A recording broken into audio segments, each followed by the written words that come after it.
If you use the Redmi Note 10S or maybe other Redmi phones, you're going to notice that sometimes you won't be able to access some websites. So for example, I have the DuckDuckGo browser and I can access Google. So I'll just refresh this and you'll see.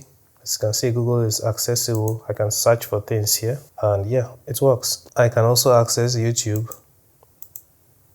As you can see, it works. But if I try sites like Teespring, see, it doesn't work. It says web page not available, or even Binance.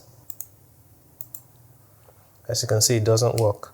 I don't know why this happens, but at least I know how to fix it. So to fix it, just swipe your notification panel down to access your mobile data network. So long press on this, and then you select the network that you're using or the SIM card.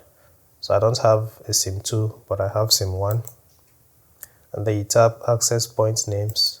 So the blue text is the profile that I'm currently using. So you should go for the blue one as well. And then you tap the arrow.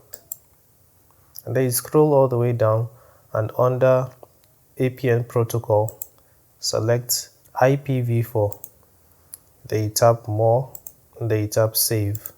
Network is going to restart. And then if I head back to DuckDuckGo and refresh, you see that it works now. So I'll try Teespring as well.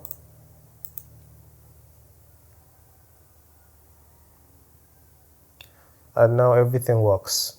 I normally experience this from time to time on my Redmi Note 10S, and I didn't think it was necessary to create a video on this, but I got this comment that said she was experiencing the same thing, so I figured just to make the video, it might be helpful to you guys.